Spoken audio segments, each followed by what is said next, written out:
গতকাল পহেলা মেতেই ঠাকুরগাঁও সদরের আকচা ইউনিয়নের শ্রীখড়ি পাড়ার যে সৌরভ, তার বাবার কাছে তার দাবি ছিল যে সে একটি পালসার গাড়ি নেবে। পালসার গাড়ি না দেওয়ায় সে আত্মহত্যা করে মারা গিয়েছে গলায় ফাঁস দিয়ে। এবং ঠিক সন্ধ্যাবেলায় ঠাকুরগাঁও সদর উপজেলার শিবগঞ্জ এলাকার নানা বাড়িতে এসে সেজান নামে এক কিশোরের, সেও গলায় ফাঁস দিয়ে মৃত্যুবরণ করেছে। এবং একই দিনে রানীশঙ্কৈল উপজেলায় মালতী রানী নামে তার পারিবারিক ঝগড়া ঝামেলা ছিল। তিনিও ইঁদুরের ট্যাবলেট খেয়ে, অর্থাৎ যেটাকে গ্রামের ভাষায় গ্যাস ট্যাবলেট বলে, সেটি খেয়ে মৃত্যুবরণ করেছে। অর্থাৎ গতকালকে একদিনেই আত্মহত্যার ঘটনা ঘটেছে তিনটি। এবং জেলা পুলিশ অপরাধ শাখা বলছে গত এপ্রিল মাসে 30 দিনে 31টি অপমৃত্যু মামলা দায়ের হয়েছে।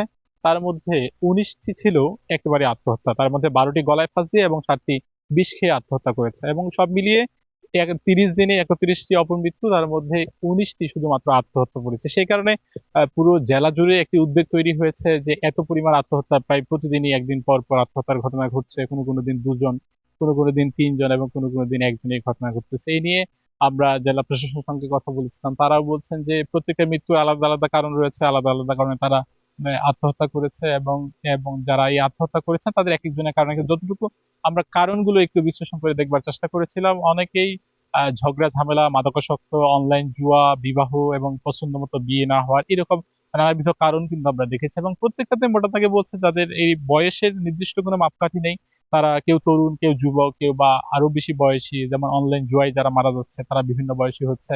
এবং ঝগড়া বিবাদ, পারিবারিক যে কলহ, এবং বিশেষ করে মোটা দাগে যে দুটি বিষয় উঠে এসেছে সেটি হচ্ছে মাদক, এবং আরেকটি হচ্ছে অনলাইন জুয়া। এই দুটিতে যে আত্মহত্যা, এই প্রবণতা সবচেয়ে বেশি দেখা দিয়েছে।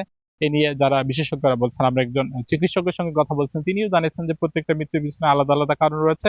তবে সচেতনতার কথা কিন্তু তারা বলছেন, যদি এটিকে আরো বেশি কাউন্সিল করা যায় এবং বিভিন্ন শিক্ষা প্রতিষ্ঠানে, ধর্মীয় প্রতিষ্ঠানে এবং ধর্মীয় যে বিষয়গুলো রয়েছে সেগুলো যদি কাউন্সিলিং করা হয়, তবেই এই জায়গা থেকে বের হয়ে আসা সম্ভব, বা আত্মহত্যার যে প্রবণতা এটি কমানো সম্ভব বলে তারা মনে করছেন। সব মিলিয়ে ব্যাপক হারে ঠাকুরগাঁয়ে আত্মহত্যার প্রবণতা বেড়েছে এবং প্রায় প্রতিদিনই আত্মহত্যার ঘটনা শোনা যাচ্ছে। তো যারা প্রশাসন রয়েছে তারা তাদের জায়গা থেকে বলছে যে তারা এটিকে আরো বেশি কাউন্সিল করবার চেষ্টা করবেন। অন্যদিক দিয়ে যারা সচেতন মানুষ রয়েছেন তারাও কিন্তু তাদের অভিভাবক থেকে বলছেন যে তারাও যাতে করে সচেতন হয়, তবেই এই যে আত্মহত্যা সেটি কমে আসবে।